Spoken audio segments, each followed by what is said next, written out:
Hey guys, welcome back to my channel. It's the Black Couture Counselor here, and today on Black Couture Explores, we're doing, guess what? Let's talk.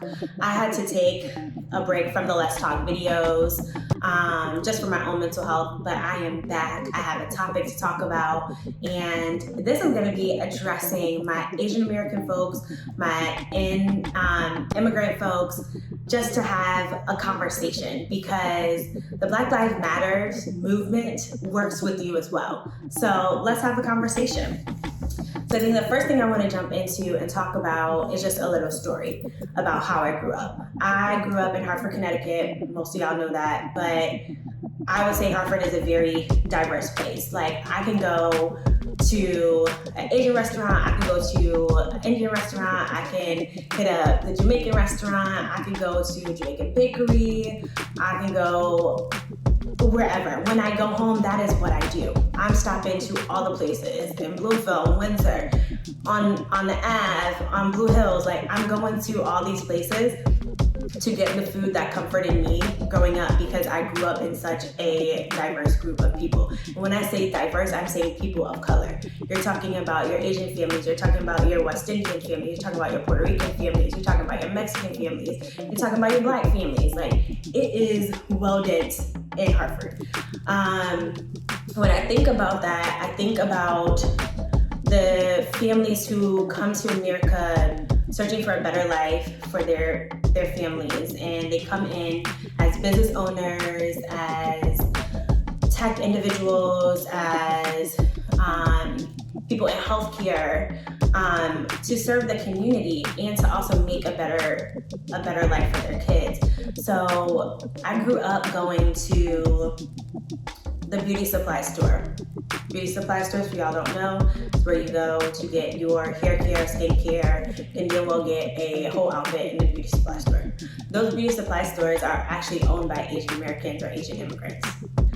Also, when you go to the package store, people who know what the packy is, it's a place where you go buy your alcohol. Those places are usually owned by Middle Eastern people. And I would say demographically, the people who are putting into those businesses are Black people. I can say from my own experience that I've gone into these spaces where it's trusted. I'm going there every week. I'm going to pick up a new product. I'm going to buy a new alcohol or things like that. When I go home, those are the places that I'm forced to buy from, because there are limited resources, not like it is in San Francisco. So when I'm going to these places or growing up in these places, yeah, I've experienced racism from another person of color, where I've been followed around the package store. I have bought, my Vuv that costs $50 to $100, and they're just looking at me like, yo, you can afford this? I have gone to the beauty supply store, and you walk in and the area to the wings is sectioned off. Like, you have to go get someone to get you something that's behind this gate, because they don't trust the demographic that they're serving. So when we look at these systems of oppression from a standpoint of people of color, it's still existent. And that's what I want to continue the conversation around, just like assimilation. I think a lot of cultures who come to America in search for a better life, we're looking at the first thing that's called assimilation. We have to fit into this American view of society.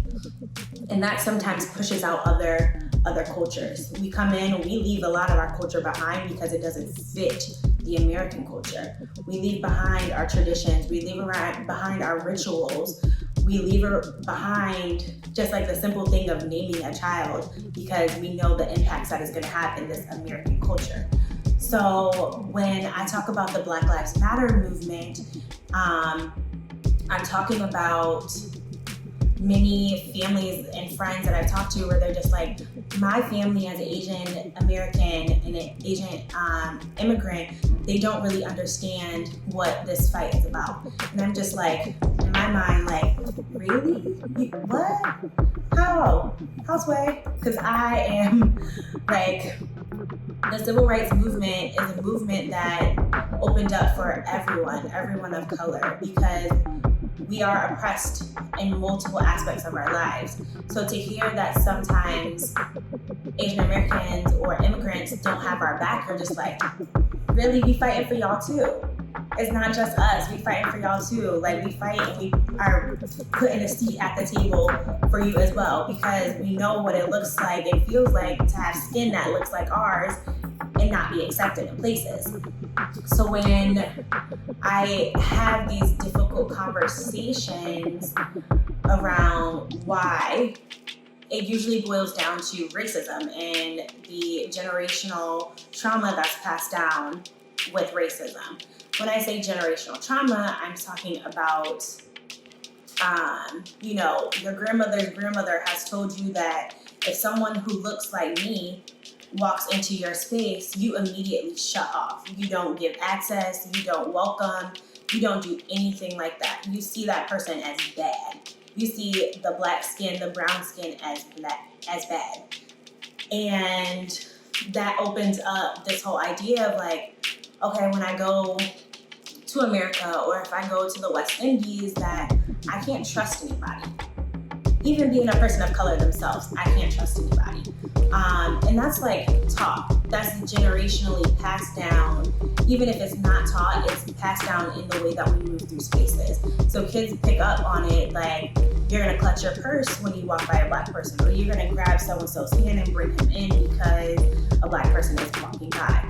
So those are the conversations I've been hearing that my friends who are Asian American or immigrants are having with their families. And I think that is great. Continue to have those conversations. But I also want to challenge you in this moment around, it's not about putting that black square up because you're a person of color on Instagram. It's about the action. It's the same action, call to action that we are asking for, white allies to do as well, is to give back to those communities that have given to you. Like, I no longer shop at the beauty supply store. I shop and put my money in black-owned businesses. You should do that too. Or if you're looking at a family and you own a beauty supply store, what does that beauty supply store look like? I don't see any black people working in there. I don't see any black people selling their products in there. You guys are buying them from wholesale. Like, what else could your company be doing to support the black movement? What else could your company be doing to not feel like I have to be a threat when I walk into a beauty supply store? Like, you can go and look on the internet of women being tackled by the Asian man inside of the beauty supply store. You have the Black Panther Party showing up at beauty supply stores saying, we're not gonna put any more money into your economy. So how can you guys also change that? I think there's a bigger conversation around colorism that comes with this conversation, because there are Asian people who look as dark as me. There are Asian people who look on the lighter spectrum. And it's like, how do we do that? Do we assimilate because we look more like the American culture and the pale white skin?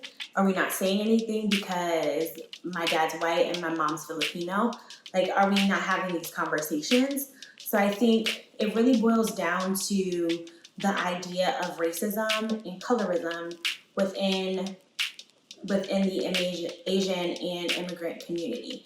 It happens within the Black community as well. Colorism is a big thing. But I think as far as the Black Lives Matter movement is that, yeah, you're an ally. Everyone in this moment, if you are willing to speak up and speak out and to donate and to be a part of the cause, like, this is the cookout y'all been wanting to come to. So here it is.